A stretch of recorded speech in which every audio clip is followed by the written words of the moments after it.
আজকে হলো শিবরাত্রি আর আমার ছিল শিবরাত্রির ব্রত। তো কি করলাম সেদিনকার সেটাই তোমাদের সাথে শেয়ার করব। তো প্রথম প্রহরের পুজো শুরু হয়ে গেছে, তাই প্রথম প্রহরে জল ঢালতে চলে গেলাম। এটা হচ্ছে আমাদের বাড়ির ভেতরের মন্দির। তো সেখানে সর্বপ্রথম জলটা ঢাললাম, পুজো করলাম। যেহেতু প্রথম প্রহরে জল ঢালার সময় হয়ে গেছিলো, তাই তারপরে প্রথম প্রহরের জল ঢেলে আমি রেডি হয়ে গেছিলাম। আর আমার রেডি হতে হতে দ্বিতীয় প্রহরের জল ঢালার সময়ও হয়ে এসেছিল, তাই দ্বিতীয় প্রহরের জল ঢালতে চলে গেলাম আমাদের পাড়ার বড় শিব মন্দিরে।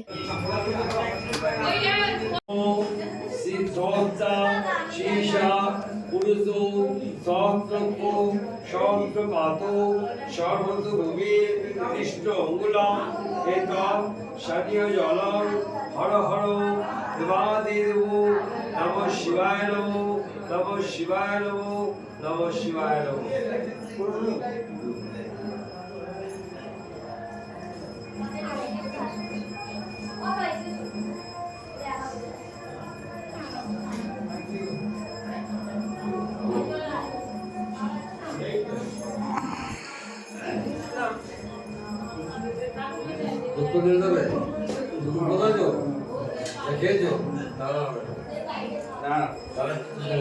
দ্বিতীয় প্রহরে জল ঢালার পর আমরা ভেবেছিলাম নাকি যে আমরা ভূতনাথ যাব, কিন্তু হয়ে গেছিলো অনেক রাত।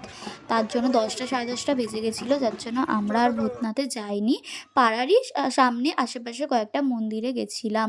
প্রথমে গেছিলাম নাকি যে শান্তিনাথ তলায়, তো সেখানে গিয়ে দেখছি নাকি যে বাবাকে পুরো পরিষ্কার করে স্নান করাচ্ছে। তাই বাবাকে প্রণাম করে বাড়ি চলে এলাম। বাড়ি আসার সময় ওখান থেকে কিনে এনেছিলাম কিছু মিষ্টি। সাবু মাখাবো, তাই সাবুর সাথে মিষ্টিটাও লাগবে তার জন্য। তারপরে ওখান থেকে এসে চলে গেলাম তৃতীয় প্রহরে জল ঢালতে।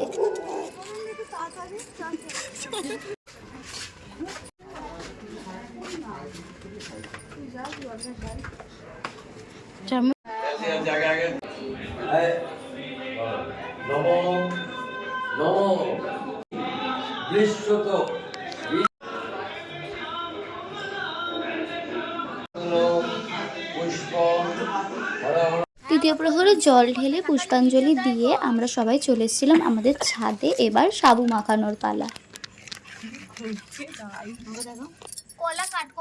এখন সবার হয়তো অনেক খিদে পেয়ে গেছে এখন। মেন মানুষেরই খিদে পেয়ে গেছে যে উপোস করেছে।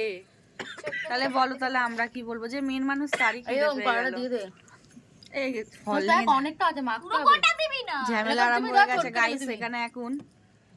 দাও তুই ওই চটকে নেবে, একটা প্লাস্টিক খালি কর, খালি আঙুল লাগবে, খেও না কিছু লাগবে। সাবুটা সকাল থেকে ভিজিয়ে রেখেছিলাম, তার উপরে নারকোল, কলা, দুধ, দই আর ফল, কিছু ফল কুচি কুচি করে কেটে মিশিয়েছিলাম। সত্যি বলতে সাবুটা খেতে কিন্তু খুবই ভালো হয়েছিল। আর হ্যাঁ, চিনিও দিয়েছিলাম একটু মিষ্টি নয়তো মিষ্টির জন্য।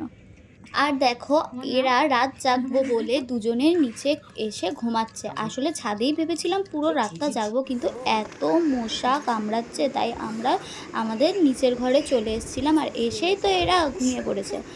আর তারপরে আমি একেবারে ভোরবেলা স্নান করে নিয়েছিলাম। স্নান করে জল ঢেলে তারপরে ব্রাহ্মণকে সিদে দিতে হয়। সিদে দেওয়ার পর উনি আমার কপালে হলুদ ছুঁয়ে দিয়েছিল। তারপরে আমি এসে ঘুমিয়ে পড়েছিলাম। আর এইভাবেই আমার এই বছরের শিবরাত্রিটা কাটলো। হর হর মহাদেব।